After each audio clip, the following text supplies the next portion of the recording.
¿Qué tal el frío por los San Juanes?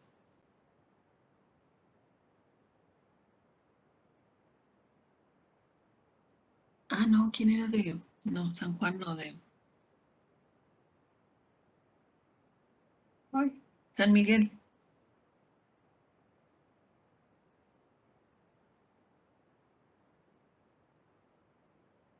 Sayan.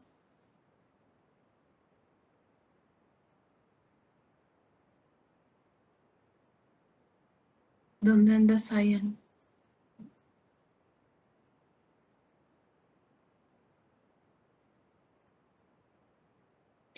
Los abandonó.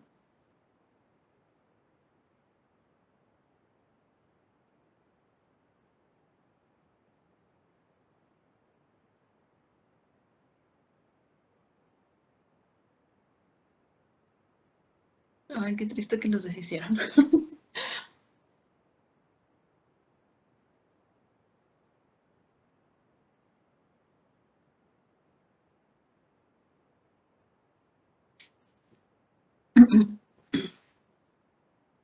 Bueno, muy bien, pequeños. Entonces vamos a seguir con las presiones.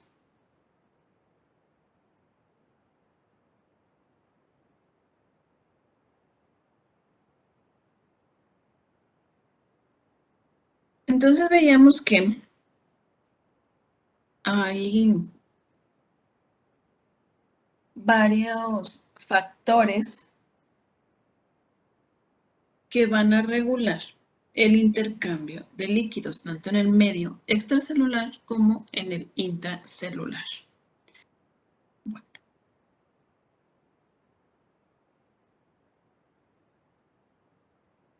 también esa transferencia de líquidos entre los compartimentos vascular e intersticial, dijimos, va a ser a nivel de los capilares. Los capilares, que es una red de vasos pequeños que van a regular el paso entre la sangre arterial y la sangre venosa. Ahí en ese sitio se dan una serie de presiones que tratan de regular o de mantener el equilibrio entre el líquido para que no salga de los vasos y también para evitar que en el medio extracelular o en el líquido extracelular haya edema. La primera presión que tenemos va a ser la presión de filtración capilar. ¿Qué es lo que trata de hacer esa presión de filtración capilar? Todo el agua que contiene los vasos sanguíneos la va a empujar hacia afuera de los capilares y para tratar que se vaya hacia el espacio intersticial. Luego tenemos la presión osmótica coloidal, que esta básicamente nos la va a estar dando lo que son las proteínas.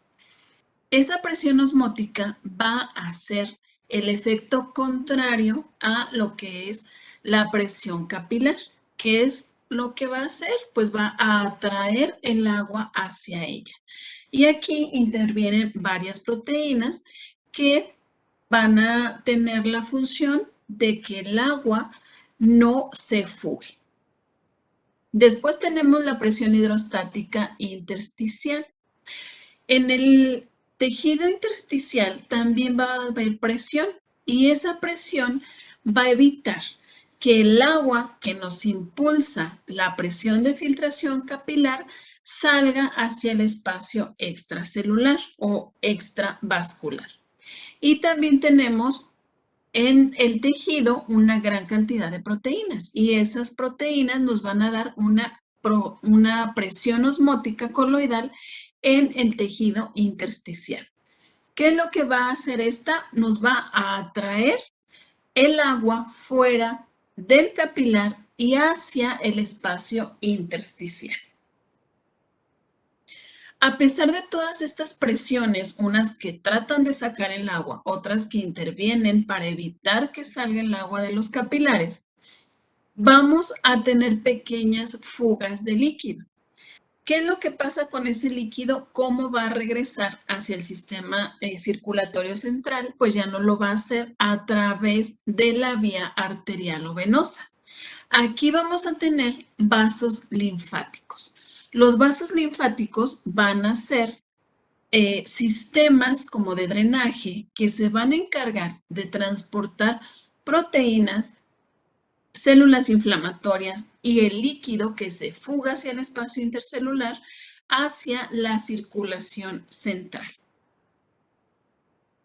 Entonces, esa es una vía accesoria y se encarga de regular o de atraer todo el líquido que se fugó. Entonces, aquí tenemos esquematizada la presión hidrostática.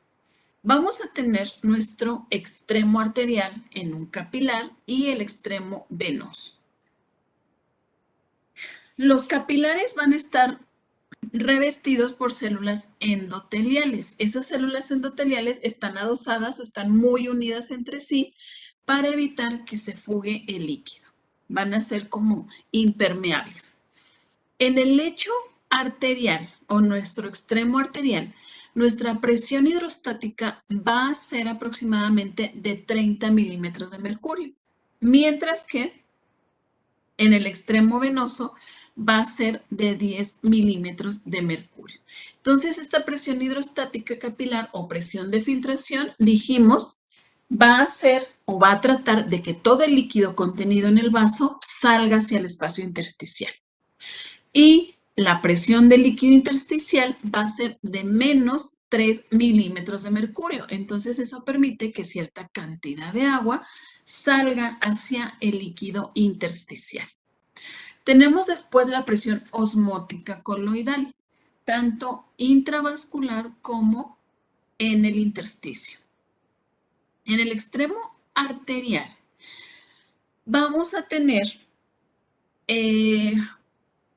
la presión osmótica coloidal, como está dada por las proteínas, no va a haber diferencia entre el extremo arterial del extremo venoso. La presión más o menos que está contenida dentro de los capilares va a ser de 28 milímetros de mercurio. ¿Y eso por qué? Porque vamos a tener ahí en la sangre la albúmina y otras proteínas, como cuáles vamos a tener globulinas inmunes y globulinas no inmunes que evitan que se fugue el líquido. Entonces, esto se opone a la presión de filtración capilar. Mientras la presión de filtración trata de sacar el agua, la presión osmótica evita que el agua salga de los capilares. Y en el tejido también tenemos una presión osmótica coloidal intersticial, que esta es de 8 milímetros de mercurio. Entonces, cierta cantidad de líquido se va a fugar hacia el espacio intersticial. ¿Qué es lo que pasa con todo este líquido y proteínas que no se absorben a través de lo que es el sistema de capilares? Pues aquí van a entrar lo que son los vasos linfáticos. Y los vasos linfáticos precisamente van a nacer en el tejido conectivo, en donde, por ejemplo, si ustedes se acuerdan, en las vellosidades del intestino, tenemos nuestro vaso quilífero, que ahí se origina un vaso de fondo ciego. ¿En donde más? En el hígado, por ejemplo, en el espacio de Mal, vamos a tener también que ahí se origina el tejido linfático. ¿Dudas hasta aquí, pequeños?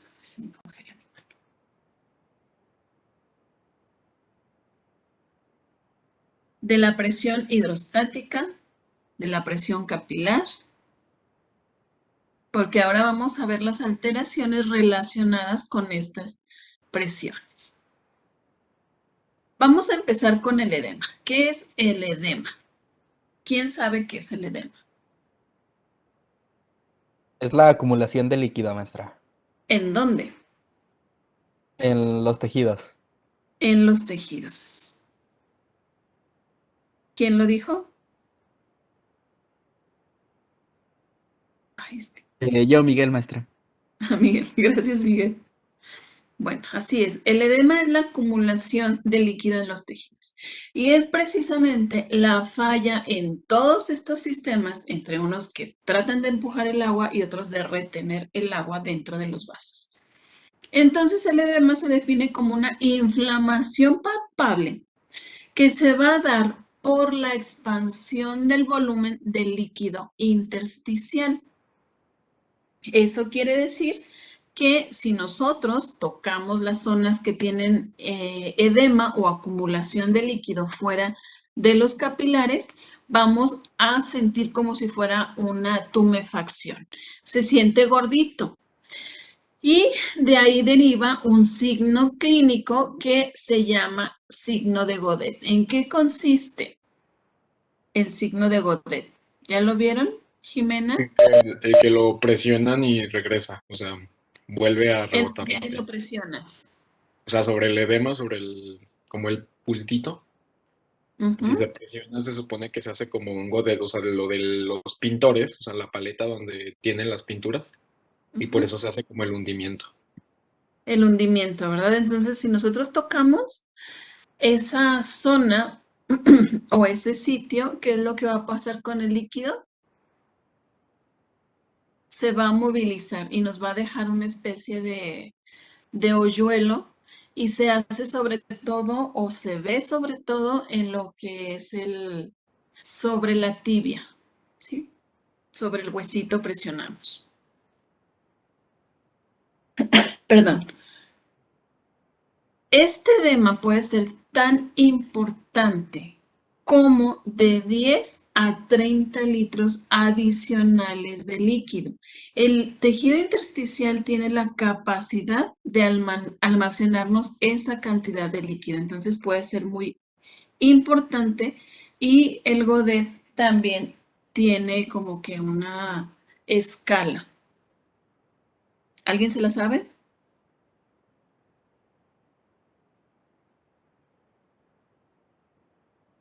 ¿O cómo se valora el Godet? O sea, dependiendo de cuánto tarde en volver a su forma original el tejido, o sea, los segundos, no recuerdo si eran 2 o 5.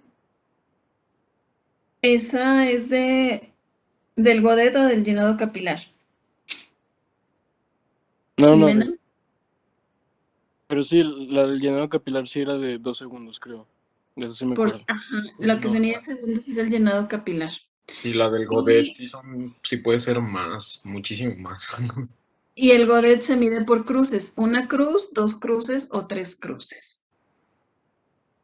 Es mucho, poquito o moderado, que tanto se hunde. Muchas cosas en medicina son así como que muy, incluyendo la patología, subjetivas.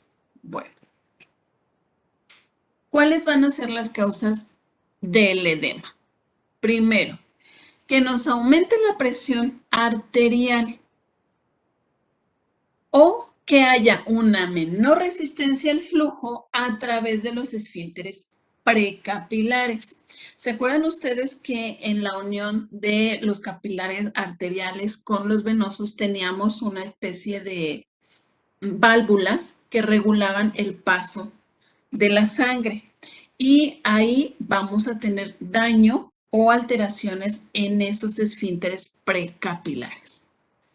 Puede ser también por aumento de la presión venosa o de la resistencia a la salida del flujo o del esfínter postcapilar. Ese vamos a tener la alteración del lado venoso. O también puede ser por distensión de los capilares debido a un aumento del volumen vascular cuando tenemos líquido de más. Tenemos varios tipos, bueno, dos tipos de edema, perdón. El generalizado y el localizado. ¿A qué se refiere el localizado? Este lo vamos a ver en un sitio específico y es muy característico de los abones que ocurren en la picadura de algunos insectos o de algunas plantas, como por ejemplo la hiedra venenosa, en donde vamos a tener la participación de mediadores inflamatorios. y el principal va a ser la histamina. La histamina es uno de los mediadores o el principal mediador inflamatorio en el caso de las alergias. Y puede ser también generalizado y a este se le conoce como anasarca.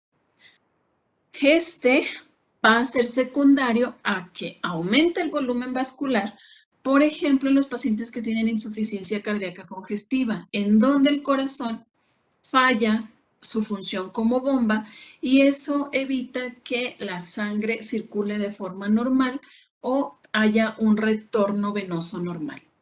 Sobre todo del lado derecho, cuando falla las cavidades derechas cardíacas, ¿qué es lo que va a pasar? Va a haber acumulación de sangre a nivel sistémico y eso nos va a generar edema, sobre todo en las extremidades inferiores. Puede también haber una reducción de la presión osmótica coloidal capilar, donde, por ejemplo, cuando no se produzcan de forma normal las proteínas plasmáticas, sobre todo la albúmina, que la albúmina es una proteína que se encarga en su mayor parte o es la que más nos va a dar la presión osmótica. Esta deficiencia de albúmina puede ser secundaria a que no se esté produciendo en el hígado, por ejemplo, en el caso de una insuficiencia hepática, o que se esté tirando de más, por ejemplo, en algunas enfermedades renales, como en cuáles las glomerulonefritis, o también en el caso de los pacientes que tienen quemaduras extensas, también nos produce que se pierdan proteínas al igual que los líquidos. Y este tipo de edema, lo que es la secundario a la reducción de la presión osmótica, lo vamos a ver sobre todo en el rostro, en las piernas y en los pies. Aquí los pacientes van a tener edema palpebral. ¿Qué más nos puede causar el edema? Aumento de la permeabilidad capilar. ¿Por qué? ¿Se acuerdan que las células endoteliales estaban unidas muy cerca unas de otras y casi era impermeable esa capa o ese epitelio? Bueno, cuando las células endoteliales se dañan, eso va a ocasionar que estos espacios se abran y por ahí vamos a tener fuga de líquido. También las proteínas plasmáticas se van a filtrar hacia los espacios intersticiales. Al aumentar la presión osmótica en el espacio intersticial, eso va a ocasionar que la sangre que viaja a través de las arterias salga hacia el tejido conjuntivo. Las quemaduras también, la congestión capilar, la inflamación y respuestas inmunitarias nos pueden generar edema. ¿Cuál es otra causa de edema? La obstrucción del flujo linfático. Los vasos linfáticos, dijimos, van a actuar como un sistema que ayuda a llevarse todo el líquido que se fuga a través de los capilares y estos también pueden verse dañados, por ejemplo, en las inflamaciones de los vasos linfáticos, que se llama linfadenitis, en donde más también puede ser secundario a algunas infecciones, sobre todo infecciones parasitarias. Y ahí, al no haber ese drenaje auxiliar, se va a contener la linfa en el tejido extracelular. Este tejido linfático o este líquido linfático va a ser distinto a el resto de los edemas, mientras que en el otro tipo de edemas, como por ejemplo cuando teníamos disminución de proteínas o aumento en lo que era la permeabilidad vascular, el líquido va a ser claro. Pero en el caso del edema o del linfedema, va a ser un líquido blanquecino como de aspecto lechoso. También cuando las pacientes son sometidas, por ejemplo, que tienen cáncer de mama o algún otro cáncer, que les quitan los ganglios linfáticos, también pueden hacer linfedemas secundarios.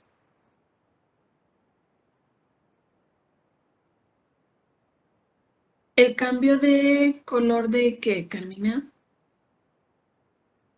¿En el edema?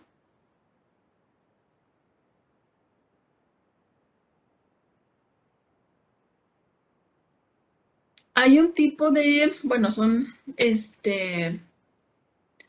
signos clínicos. ¿Alguien se acuerda cuáles son?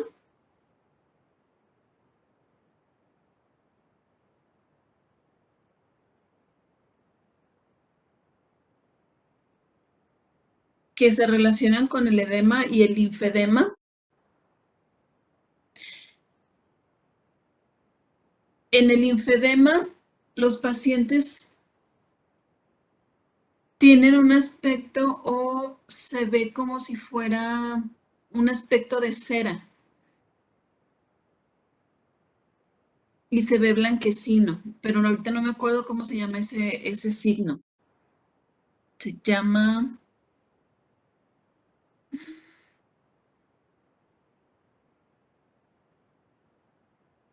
Ay, Carmina, no me acuerdo cómo se llama exactamente.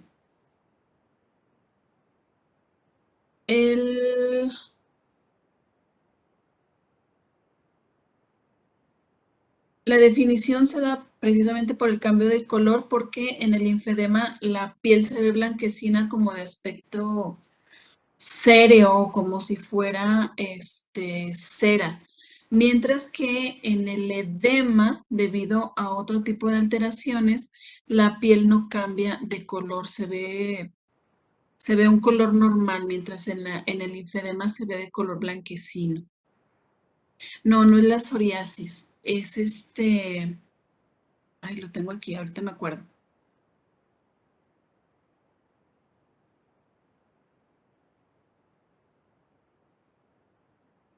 Serum, no, el Auspitz no. Serum, ahorita me acuerdo, Carmina. Ay, perdón, ya. Los quiero marear, no, perdón. Bueno, vamos a ver la acumulación en el tercer espacio. Los guantes no me dejan. Pero tengo frío en las manitas. Bueno. ¿Qué es la acumulación en el tercer espacio? ¿Se acuerdan ustedes que yo creo que lo vieron en anatomía? Todas las cavidades están revestidas por un epitelio que se llama mesotelio. Y ese mesotelio generalmente se encuentra dividido en dos capas. Y eso pasa, por ejemplo, en el tórax, que tenemos nuestra pleura parietal, que reviste toda la cavidad torácica, todas las costillas por su cara interna. Y tenemos la pleura visceral, que es la que recubre todo el pulmón.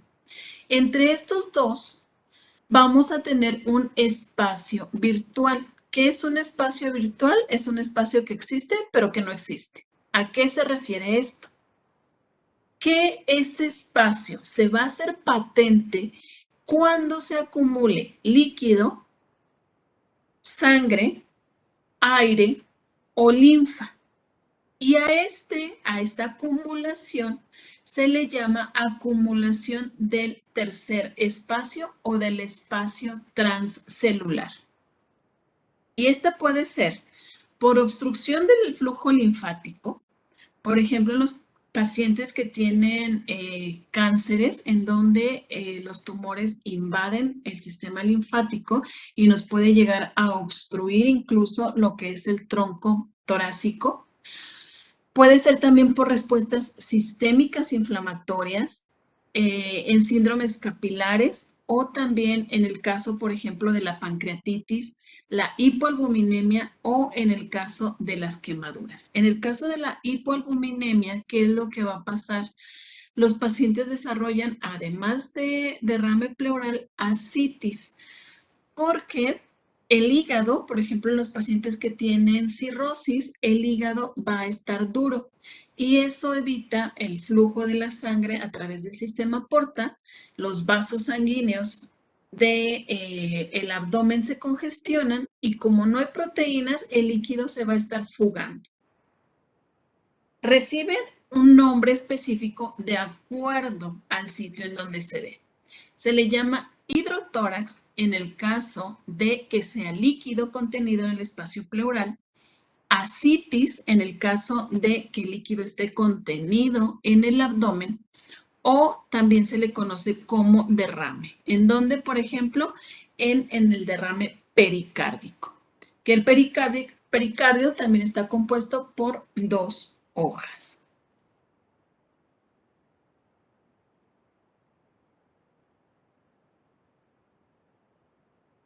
¿Dudas hasta aquí?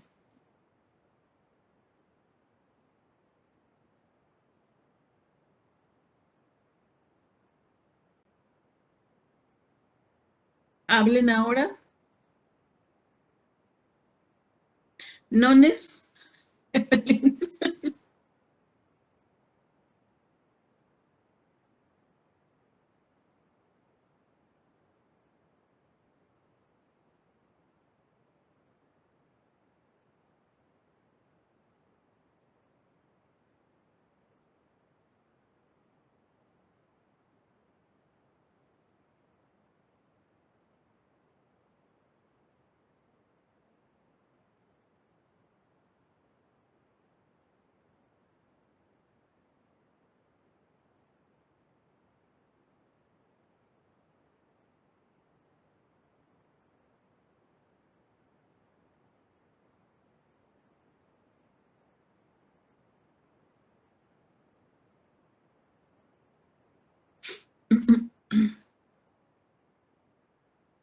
Cerulia dolens.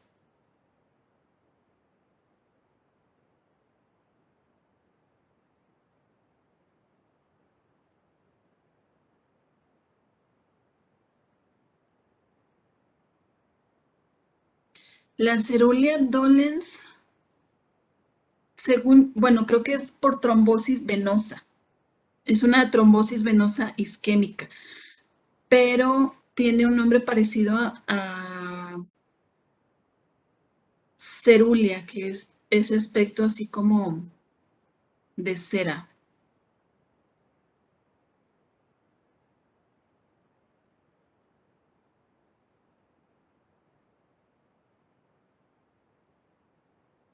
Vamos a seguir con el equilibrio del agua corporal.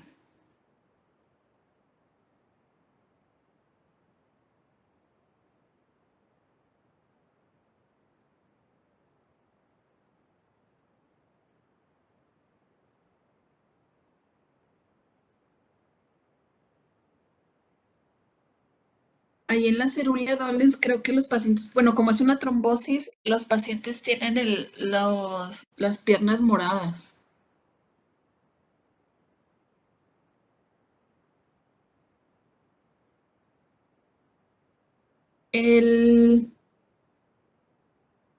¿Cuánto dijimos que era el porcentaje de el líquido en los hombres?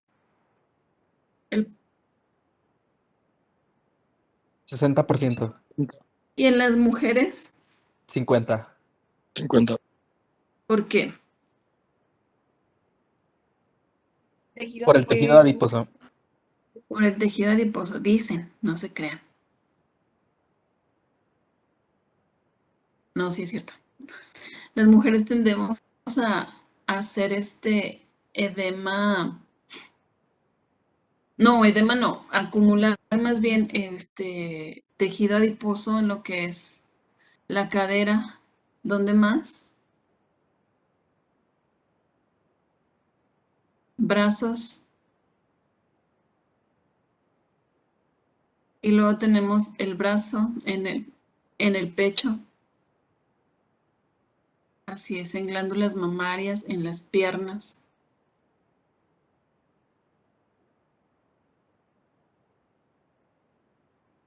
Pero los hombres en el abdomen. Ajá. Así es. Y más si toman alcohol. Ándale.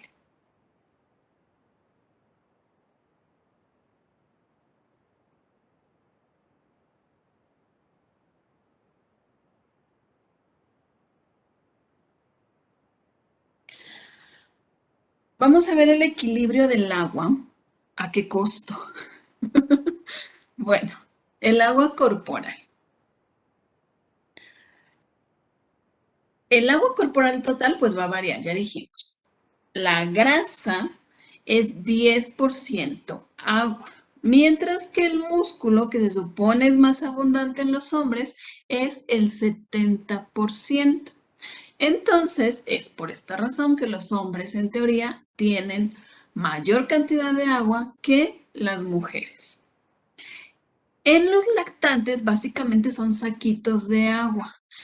En ellos, el agua corporal total equivale al 75% del peso corporal y más de la mitad va a estar contenido en el líquido extracelular. Entonces, es por eso muy importante cuando los niños, sobre todo menores de 5 años, tienen diarrea o vómito, hay que evitar o reponer rápidamente los líquidos que se pierden porque tienen mayor cantidad de líquido. El gasto urinario obligado, que es lo que todos tendríamos que orinar por día, es de 300 a 500 mililitros por día. Y el gasto urinario nos va a servir para hacer ¿cómo se llama? Un balance entre el agua que estamos ingiriendo y la que estamos desechando a través de la orina. El agua, básicamente, la vamos a ganar a través de la ingesta oral. Aproximadamente debemos de tomar de 1 a 2 litros al día. ¿Cómo vamos a perder ese líquido que estamos ingiriendo? Va a ser a través de la orina, que de la orina pueden ser hasta 1500 mililitros. Tenemos también pérdidas insensibles, como van a ser en los pulmones. ¿Por qué en los pulmones, Humberto?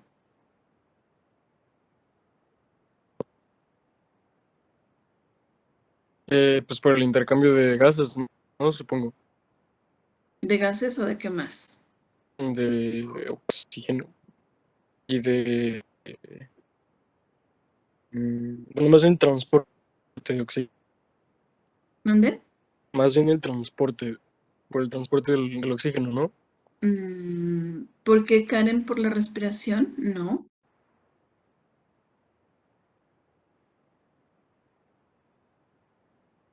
Y por el vapor cuando lo estamos exhalando.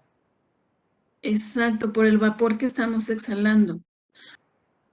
Al estar exhalando vapor de agua, vamos a tener también pérdidas, que esas pérdidas van a ser insensibles, no nos vamos a dar cuenta.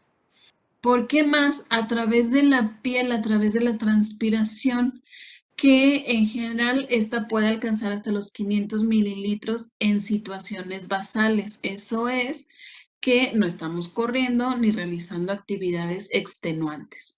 A través de las heces, que va a ser menor la cantidad, aproximadamente 2000 mililitros. Y eso nos genera un total de 2500 mililitros. ¿En dónde más vamos a ingerir agua? A través de los alimentos.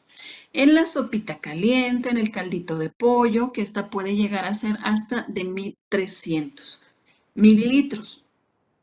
Y en el agua de la oxidación. ¿De dónde viene esa oxidación?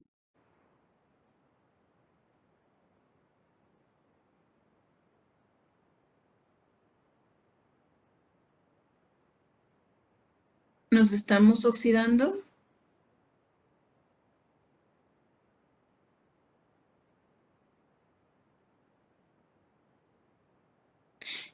Sí nos estamos oxidando, de hecho. De los procesos metabólicos. Llámese, por ejemplo,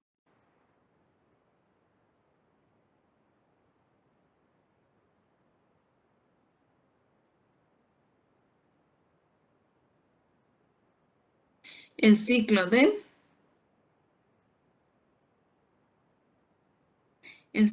Krebs.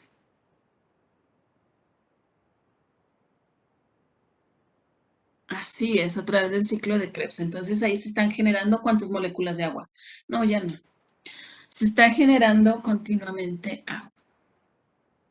Y eso pues nos va a permitir tener una homeostasis entre nuestras pérdidas y ganancias de líquidos.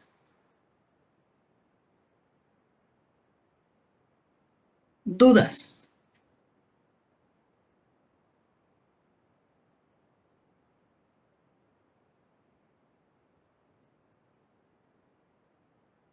Esto es muy rapidito porque ya lo vieron todo súper bien en fisio.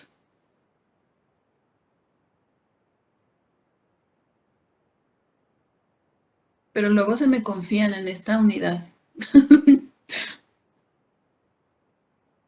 Porque como ya lo vieron en fisio, no estudian.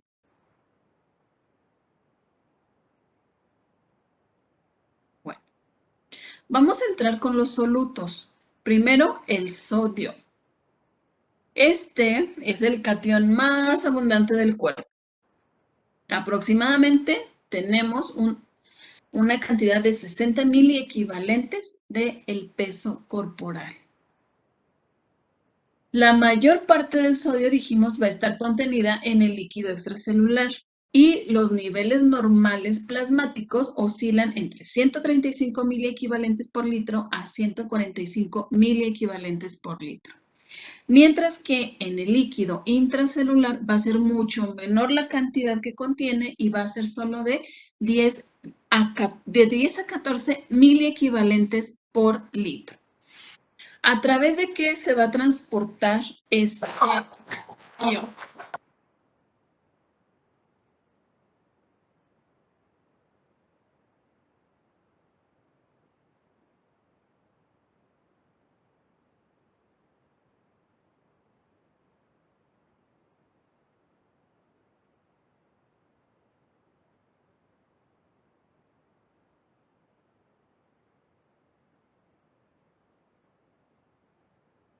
Perdón, el perro. ¿Cómo se va a transportar este ion? Va a ser a través del intercambio de el sodio y el potasio.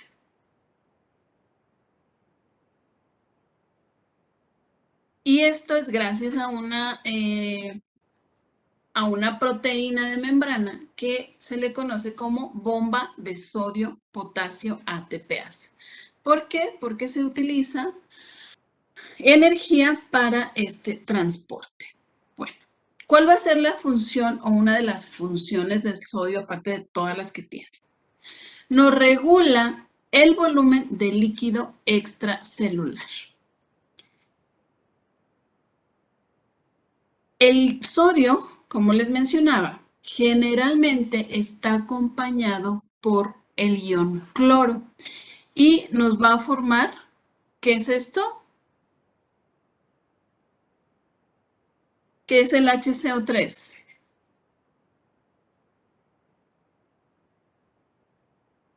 ¿Bicarbonato de sodio? ¿El bicarbonato de sodio? El bicarbonato de sodio.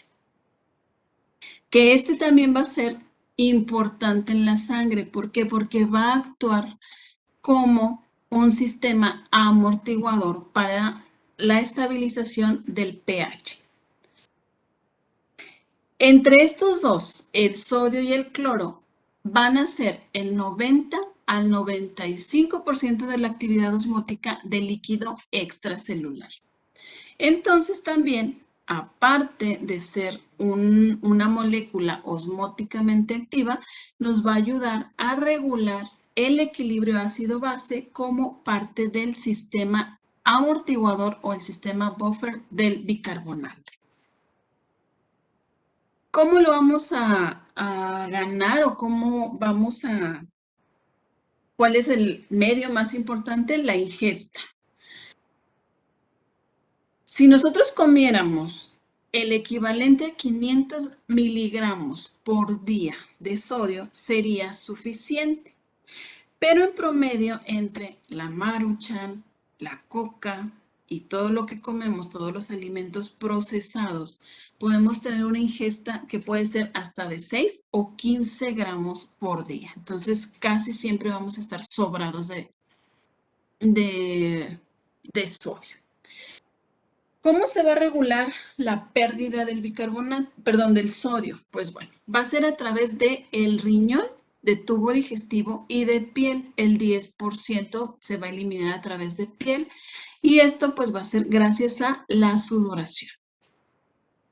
También en las heces se va a eliminar hasta 40 miliequivalentes por litro y cuando tenemos diarrea, vómito, drenajes por fístulas, estos son fístulas gástricas o fístulas de intestino. Los pacientes que tienen también succión gastrointestinal o que se les colocan sondas nasogástricas, se va a eliminar a través de tubo digestivo.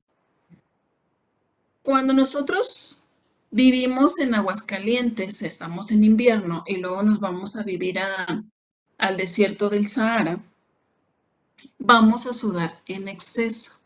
Y esta sudoración puede llevar consigo de 15 a 30 gramos de sal por día.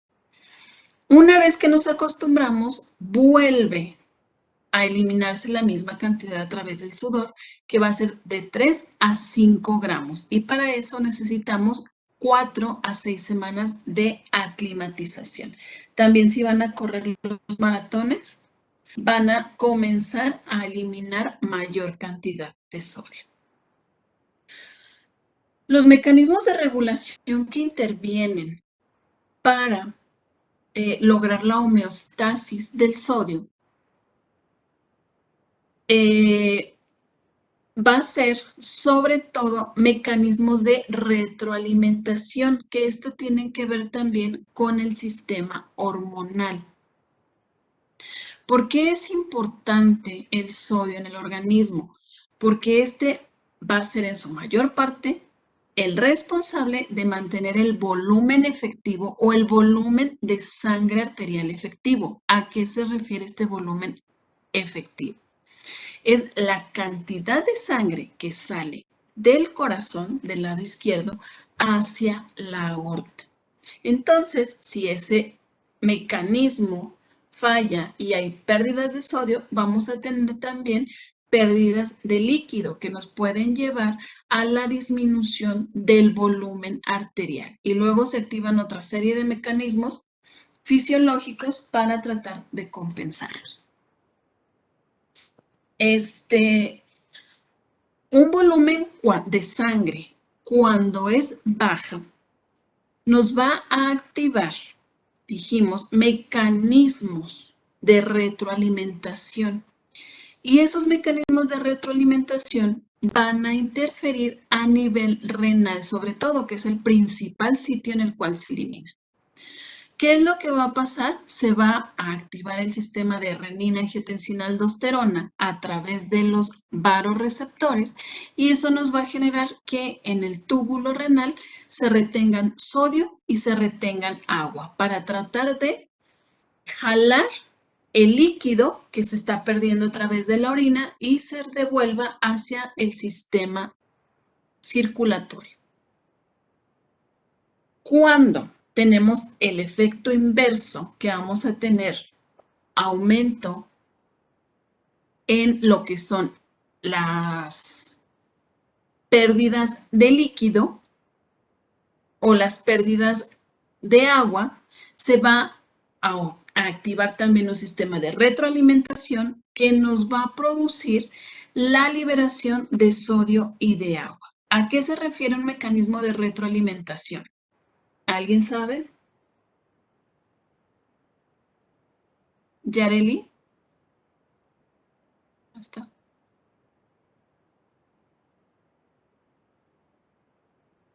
¿Qué es un mecanismo de retroalimentación? No me acuerdo bien así tal cual, pero por ejemplo está el de Cushing, que es de que se va a propiciar la secreción de ADH y no me acuerdo qué iba a afectar. Y luego ese iba a producir otra vez, bueno, dependiendo si es retroalimentación positiva o negativa, vamos a ver el efecto. Si es positiva, va a producir más hormona que va a producir más secreción y así sucesivamente. Y si fuera negativo, es al revés, va a secretar una hormona que va a inhibir la secreción de esa misma hormona, pero en otra parte, y ya. Y ya. Bueno, un mecanismo de retroalimentación se ve sobre todo en los niveles, por ejemplo, hormonales, como nos mencionaste. Cuando tenemos exceso en la producción de una hormona, ¿qué es lo que va a pasar? Se van a activar mecanismos o receptores que van a percibir ese aumento en la hormona y van a frenar su producción.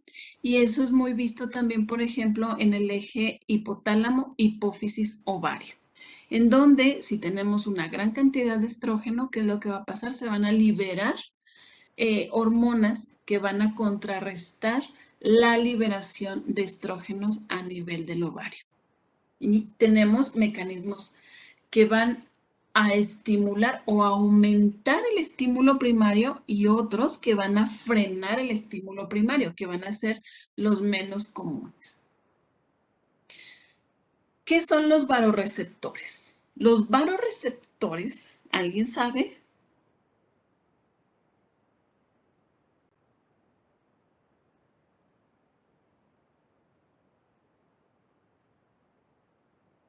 ¿No son los que se encargan de monitorear lo que es la presión arterial?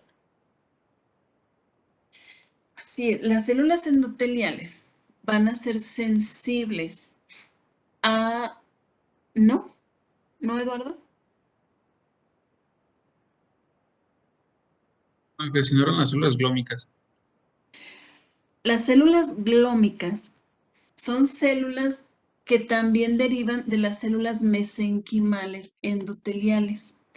Y estas tienen la capacidad de responder al estiramiento de los vasos sanguíneos. Cuando disminuye la presión o la cantidad del volumen arterial, ¿qué es lo que va a pasar? Esos varoreceptores van a percibir esa disminución del volumen efectivo y lo que van a originar es que se va a activar el sistema simpático. Luego el sistema simpático va a producir la activación del sistema de renina, angiotensina, aldosterona, que nos van a retener sodio y agua para aumentar la cantidad de sangre a nivel arterial. Entonces, este mecanismo de los varoreceptores también se va a encargar de regular la presión o el volumen circulante efectivo. Tenemos receptores localizados en el lado de la baja presión, que es la circulación de la pared de las aurículas y los vasos pulmonares, que estos van a ser sensibles a la plétora. ¿Qué es la plétora? Se refiere al llenado.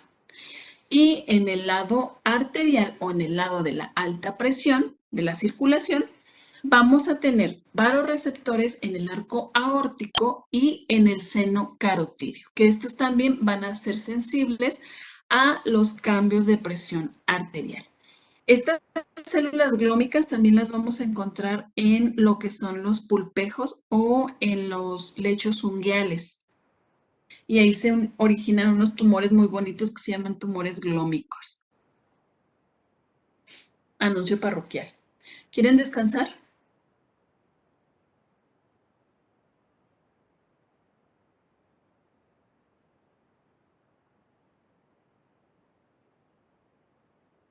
Es que luego yo me emociono. Bueno, nos salimos 20 minutos. Ay, sí, y luego los otros días que me van a deber, ¿qué? ¡Achis! Bueno.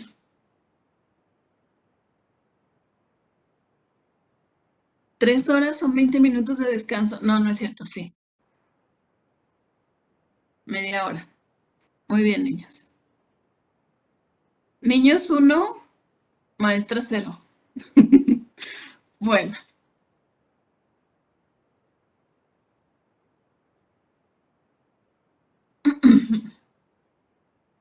¿Qué vamos a hacer? Oye, conejito. Ya los dejan poner más cosas, ¿verdad? Bueno. Tenemos entonces la circulación de alta y baja presión. Cuando tenemos, por ejemplo, una hemorragia periférica, ¿qué es lo que va a pasar? Nos va a disminuir el volumen del sistema de baja presión. Esto quiere decir que le va a llegar poco volumen a la aurícula y a la vena pulmonar. Eso nos va a activar el sistema simpático. Ese sistema simpático, además de activar la liberación de renina en el riñón, que la renina se encarga de regular el sistema renina-angiotensina-aldosterona, que reabsorbe el sodio y reabsorbe el agua a nivel de los túbulos, también se va a encargar de disminuir el flujo de sangre que le llega al riñón. Cuando disminuye la sangre que llega al riñón, la sangre arterial, ¿qué es lo que va a pasar? Pues va a disminuir el índice de filtración glomerular o la rapidez o el tiempo que se está filtrando la sangre. ¿Para qué? Para que no se produzca tanta orina y de esa forma tratar de mantener un volumen arterial efectivo. También en las aurículas tenemos unas células. Esas células de las aurículas nos producen unas sustancias que se llama, una de ellas, el péptido natriurético auricular y la otra es el péptido natriurético encefálico. El auricular va a responder a la dilatación auricular. Eso quiere decir que si la aurícula no se está llenando lo suficiente, va a estimular lo que es el sistema simpático. También responde al exceso de llenado cuando el paciente tiene una sobrecarga de volumen. Y esto nos va a aumentar la excreción de sodio por el riñón. Entonces, en el túbulo renal, ¿qué es lo que va a pasar? Va a empezar a liberar sodio. ¿Qué pasa una vez que tenemos el sodio dentro de la luz del túbulo? Este va a jalar el agua y va a disminuir el volumen circulante. ¿Dudas hasta aquí?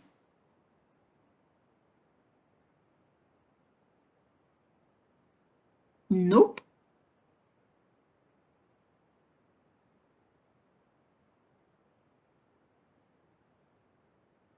¿Qué pasa si disminuye el volumen circulante? ¿Quién se activa? Pues el eje de la renina para subir la presión arterial. Se activa el sistema simpático, que nos libera renina. ¿Dónde se produce la renina? En el riñón. ¿En dónde? Oh, ¿Dónde les dijo su maestra mentirosa?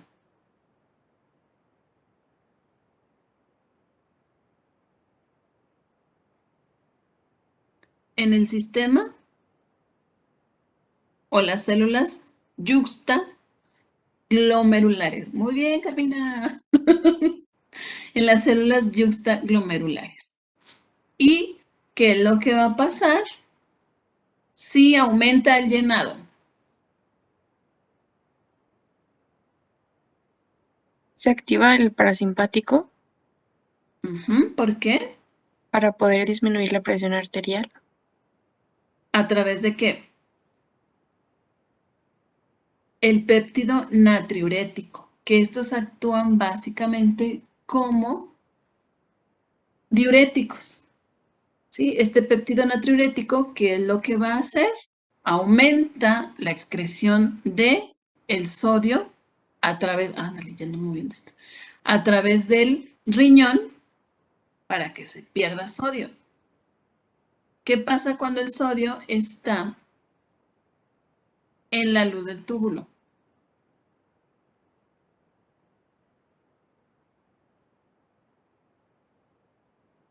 ¿Cómo va a estar esta solución que va viajando dentro del túbulo si tenemos aumento del sodio?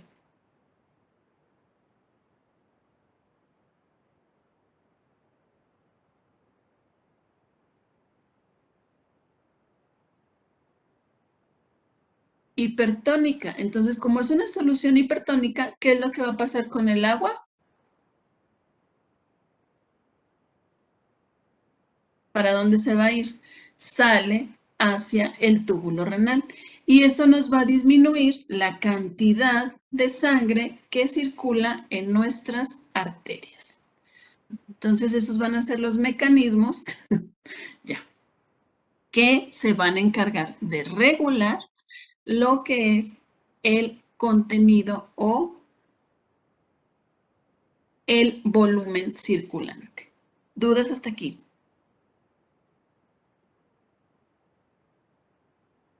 Nope.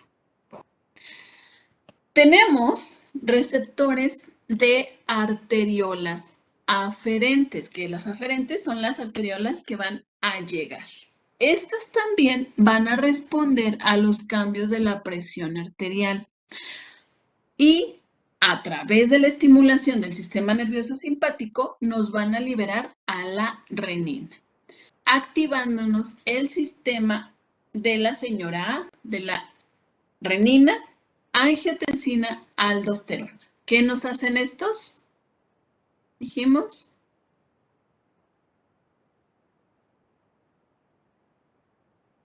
Suben la presión. ¿Por qué?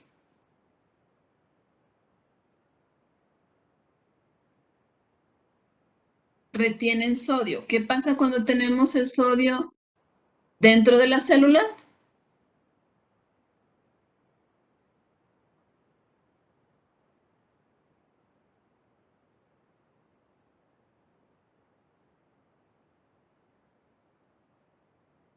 Va a jalar el agua de el túbulo hacia dentro de la célula. ¿Para qué? Para tratar de regular esa pérdida de volumen. Bueno, entonces la señora A. Tenemos que la renina va a ser una enzima que se produce en el riñón. ¿En dónde? En el aparato o en las células yuxtaglomerulares. Estas entran al torrente sanguíneo y van a interactuar transformando el angiotensinógeno en angiotensina 1. De ahí, la enzima convertidora de angiotensina o ECA nos va a transformar la angiotensina 1 en angiotensina 2 en los vasos pulmonares. Y luego la angiotensina 2 nos va a incrementar la reabsorción de sodio a nivel del túbulo renal. También va a tener un efecto sobre los sobre los vasos sanguíneos renales y nos va a disminuir el índice de filtración glomerular y el flujo sanguíneo renal. Entonces nos va a filtrar menos sodio y se va a reabsorber. Es como funciona la señora A o el sistema de renina-angiotensina-aldosterona.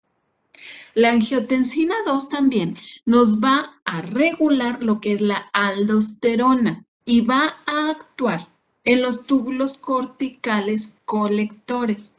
¿Qué es lo que van a hacer? Reabsorber sodio y nos van a aumentar la eliminación de potasio. ¿Por qué? Porque estos van a ser iones que se intercambian uno por otro. Sodio por potasio.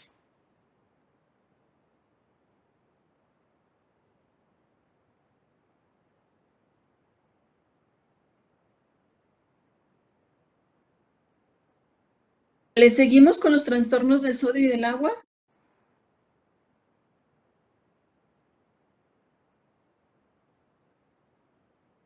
SOS. ahí o ahí.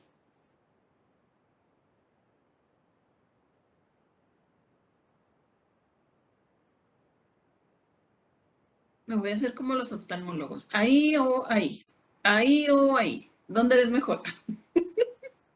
Que luego te quedas todo confundido y ya no sabes ni cómo. Veías bien.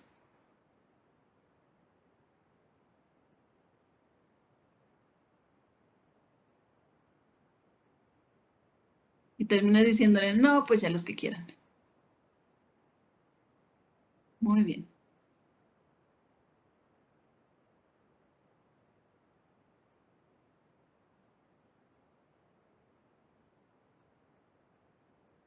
Sigue el tema de trastornos del equilibrio del sodio y del agua.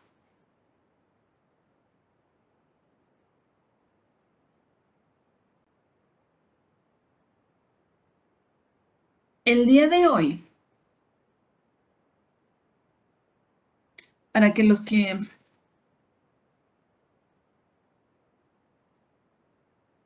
no les he dado clase piensen que soy buena onda. No, no es cierto. Ya luego no les vayan a decir los demás, ¿eh? Cómo soy realmente. No. Estos trastornos del equilibrio del sodio y del agua son muchos términos que son muy confusitos. ¿Por qué no los leen y los vemos el día jueves? Creo que es el jueves. O nos los aventamos de una vez.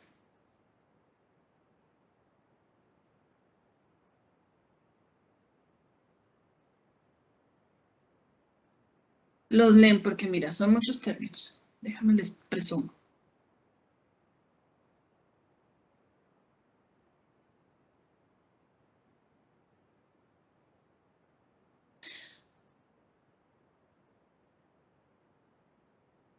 Para que los lean bien porque sí están medio, un poco confusos.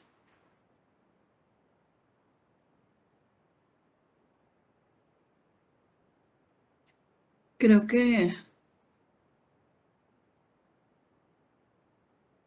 Doctora, ¿ese está en el primer libro que nos dijo? ¿El de alteraciones de salud, conceptos básicos? Sí, en el port. Ok. Ah, mira, Robin ya puso ahí la página.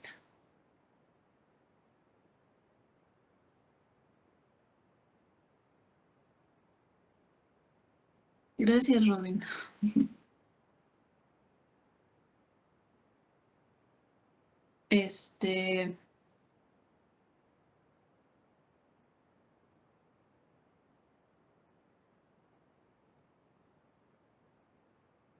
Entonces, chicos, los veo el jueves y vamos a hacer un mini examen. Y háganme un favor, ¿podrían revisar su correo para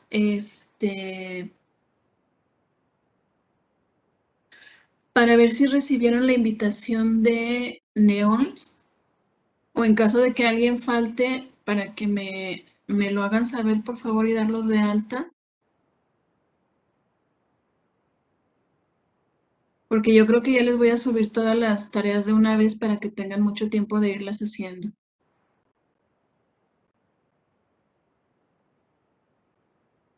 Ok.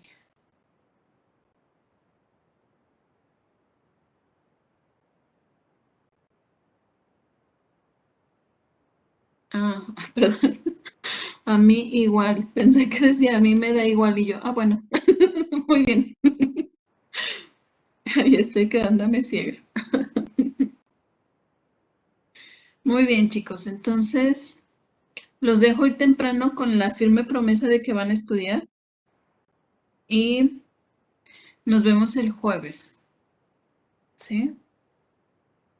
Con todos, Pinky Promise. ¿Sí saben por qué? Cuidado con la Pinky Promise, ¿eh? Porque lo que no saben es que si rompían la promesa les cortaban su dedito.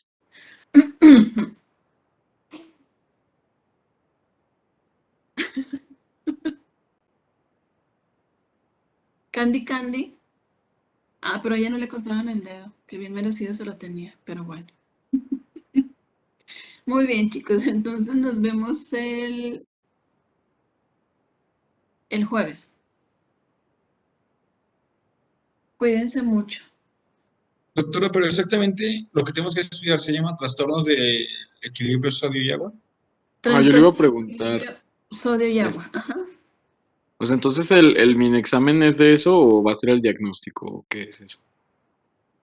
El diagnóstico Ah, ok. O sea, el mini examen que vamos a hacer el jueves es el diagnóstico.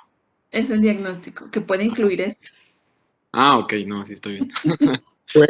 Puede, maestra, puede. Puede que sea de Puede, esto pero- nada más, o puede que sea diagnóstico. Ya sabes cómo soy. Ay, bueno, está bien. Está bien, no pasa nada. Está bien. Muy bien, bien, hombre. chicos. Un gusto volverlos a ver. Igualmente. Hasta luego. Cuídense mucho.